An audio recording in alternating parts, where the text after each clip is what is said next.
Welcome everybody to Academy of Vocal Arts, a place where everyone loves music, and we especially love the sung word. And there's no, well, I think Lucia di Lammermoor is a specifically good example of the sung word. It's a very poetic opera. And we've done many productions of this work. And every time we go back to it, yes, we have different cast, different director, but there's always something that's new that we discover in the work, and it has to do with the musical syntax, which is a combination of not only the music, but the words and the music together. And it's a wonderful discovery. Richard Raub and our stage director, Nicholas Muni, and our casts have put together, I'm sure, a wonderful program. I know you will enjoy it. It's going to be interesting and informative. And please ask a lot of questions. They love, musicians always have a viewpoint on something. So ask a lot of questions, and please come to the performances and enjoy tonight. But also, I want you to really hone onto what I think is a good example of the sung word, how specific phrases match the word. The sound of the word and the sound of the music are very good. This is a wonderful work for young lovers, and I suppose for old lovers too. But it's an opera of desolation and desperation and disappointment, and it's really a great canvas. So enjoy yourselves, and see you at the performance. Richard? Thank you, Maestro. Thank you.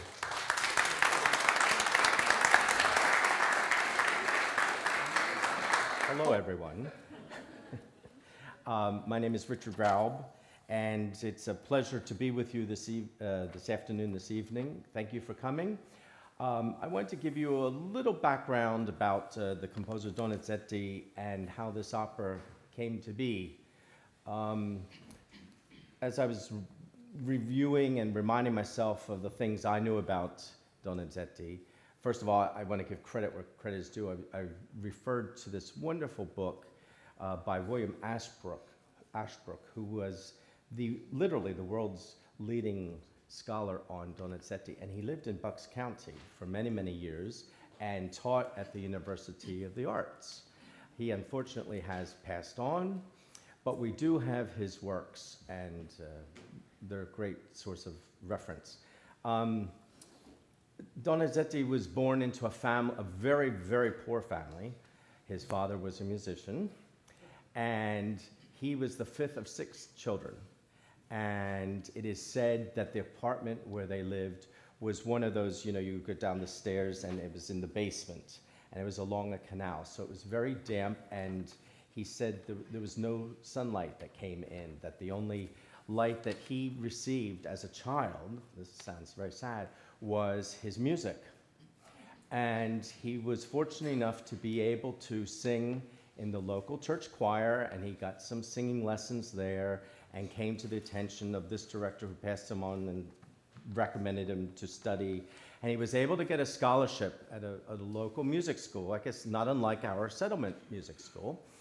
And he took lessons, and his teachers were very enthusiastic about his progress. His father, on the other hand, was not at all encouraging, because his firstborn son, he wanted him to be the musician, and in fact had gone on and done some things.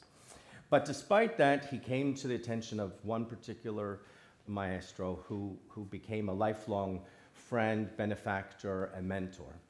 And he helped him to move to a different city, go to college, that sort of thing, and went on. So for many, many years, Donizetti wrote operas and other compositions. In fact, he wrote, in 14 years, he wrote a total of 28 operas that I would bet maybe one person in this room might have heard of some of them. They're just not done. They're just not done. And finally, at the age of 32, he finally enjoyed success with Anna Bolena. That one you've heard of, I'm sure.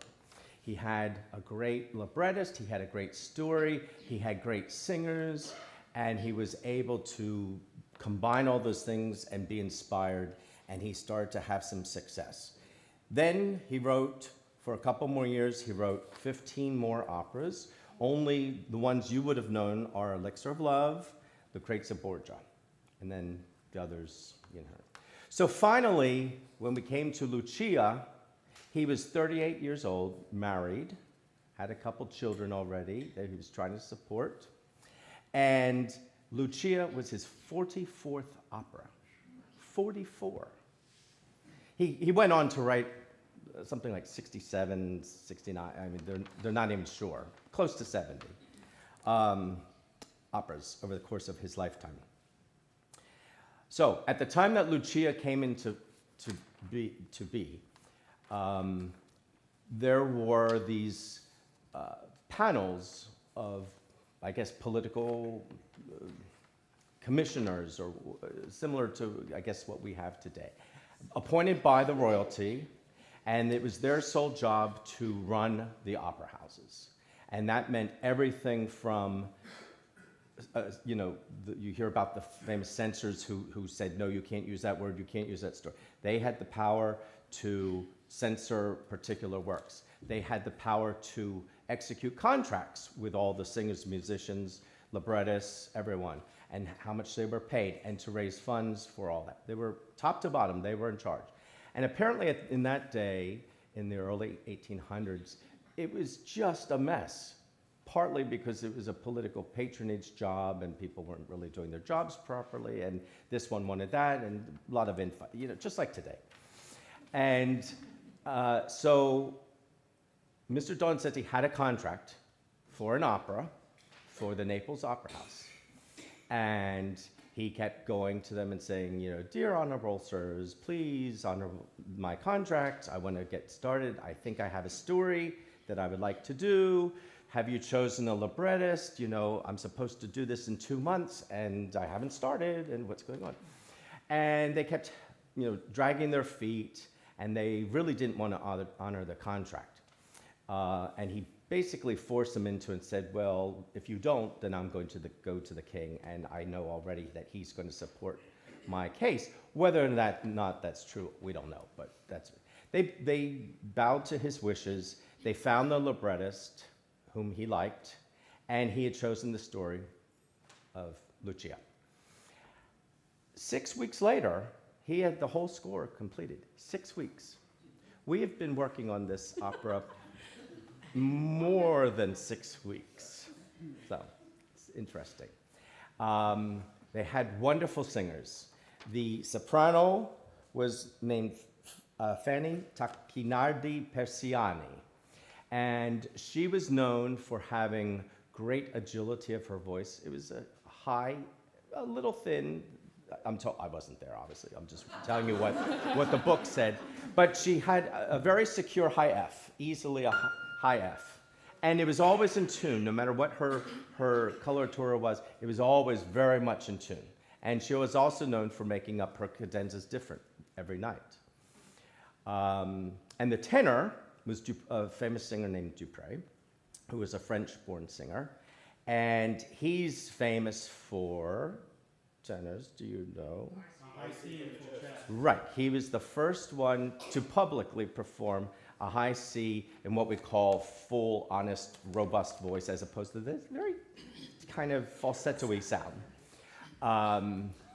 And he was also known not to have a big voice, but he was able to combine the best qualities of several of the famous tenors of the day, of being very expressive with the words, and also kind of having a bit of that baritonal quality, taking it up. So all the things were starting to align very much for a great success.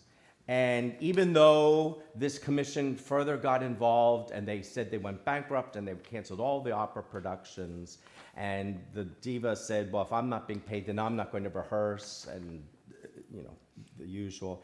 And Donizetti wrote to someone, he said, Persiani refuses to rehearse, and God knows if I'll even be paid. And yes, my music deserves it, because by God, it is not disgraceful.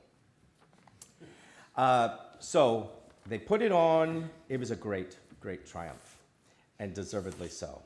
And as Maestro had said a few minutes ago, the music is so integral in this work. You know, some operas, it's the story. Some operas, it might even be the look, you know.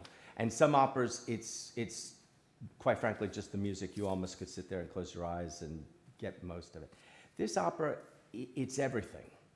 And Donizetti went on for many decades later writing a lot of operas.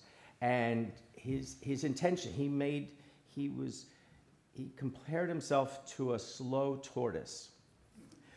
He had an end goal of making opera a real theatric event, and not just a stand and sing and show off, you know, your talents. And in fact, he kind of laid the groundwork for Verdi, who came after him. Of course, living a long time, writing close to 70 operas, he had a lot of experience. He was able to try different things. I'm sure not all successfully, but some successfully.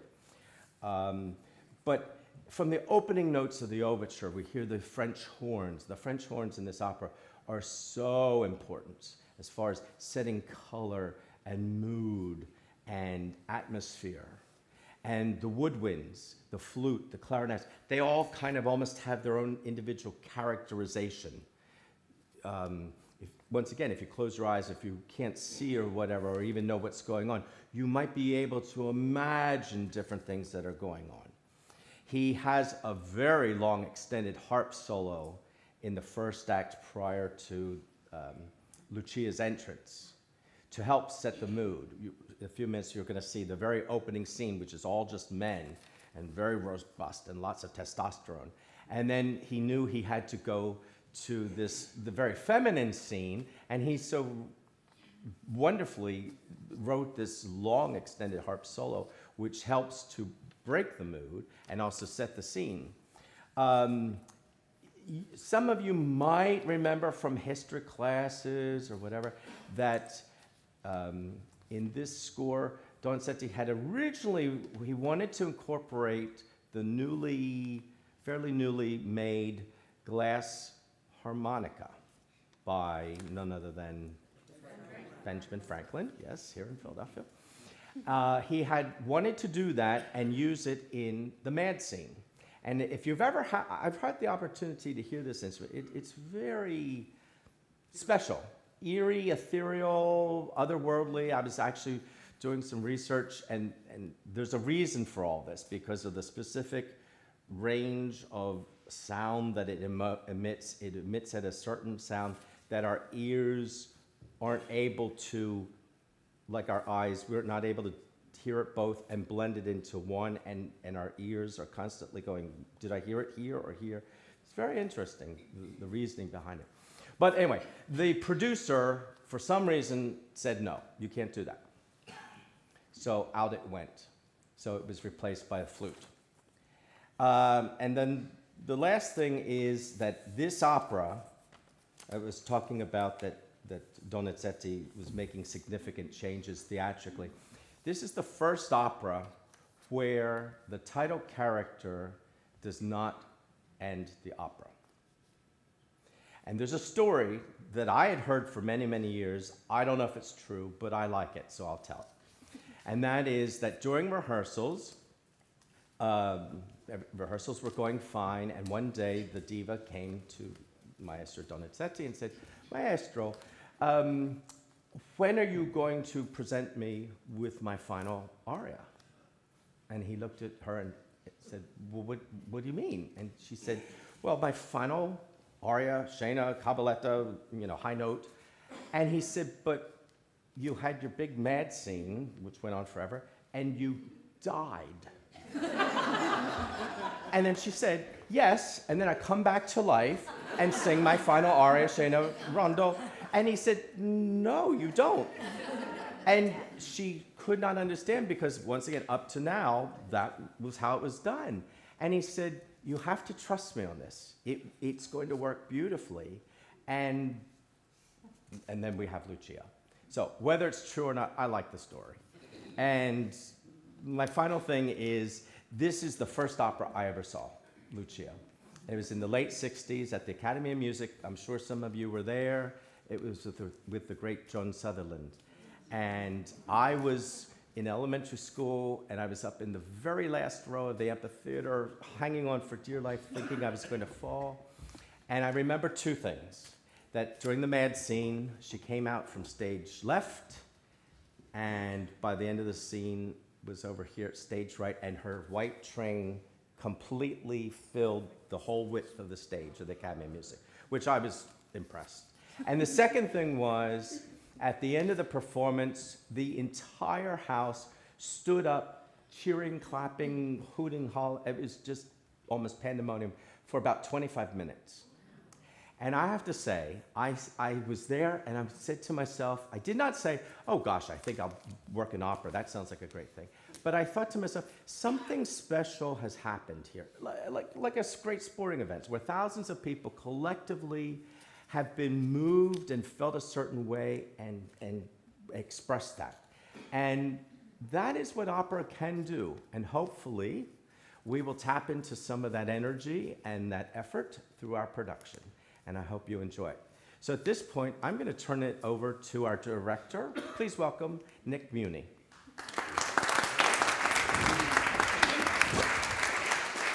Thank you. I think we're going to start with scene one. We're going to do some excerpts. So Yes. I'll just explain a little bit about the production. We decided to basically, there are probably, I haven't even counted them, maybe 6 or 7 locations throughout the piece. And in our sort of smaller theater here, we wanted to sort of focus it, right? So we created this wall, which is about half complete. On the side that you're looking at is the Ashton side that we've named it. And the things that are missing are portraits of his ancestors who are there. We're setting the piece in late Victorian period. And so on this side you have the Ashton family, and on the other side you have the Ravenswood family, which is a crypt, a kind of a mausoleum with all his sort of, not all of them, but some of his dead ancestors buried in the wall, and there'll be sort of plaques and tombs.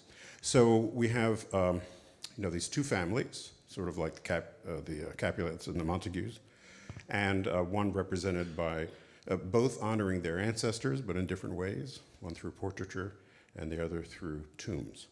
And this wall basically plays in various positions. You'll see a little bit of it tonight. And simply surrounded by this gray curtain. Again, this is sort of in process. There'll be some things that'll be different should you come and see the performance. So why don't we launch into the first scene? The very beginning of the piece, Henry Ashton. This is our Henry tonight. Jared Bybee is the issue, just nutshell, is that his family, the Ashtons, have fallen into a very, very bad financial and political situation. And he feels the only way to solve it is to marry his younger sister, Lucia, to a fellow named Arturo Bucklaw, who has a lot of power. And he hopes by this union to sort of save the family from destruction. So they're in very dire straits. And in this first scene, what they talk about is so far Lucia has refused to marry Arturo, and he's very upset about that. And then another character named Norman, comes in and basically gives him the news that his sister has been is in love with their mortal enemy, Edgardo Ravenswood. So he gets that, and he sings this incredible aria about vengeance and fury sort of forming in his heart against his mortal enemy. So, scene one, shall we? Shall we launch? Oh, Jorge singing it, sorry. Jorge Espina, oh, they're up there. I wondered where they were. Okay, Jorge Espina is the Enrico in this scene, and Normando is Abraham Breton, and who else? The Raimondo, who's singing Raimondo? Danielle Noyola will be singing Raimondo, who is the minister. There's also a bit of the Catholics versus Presbyterians battle going on. Ashtons are Presbyterians, Ravenswoods are Catholics, so it sort of combines a lot of feuding sort of factions. Okay, so here we go.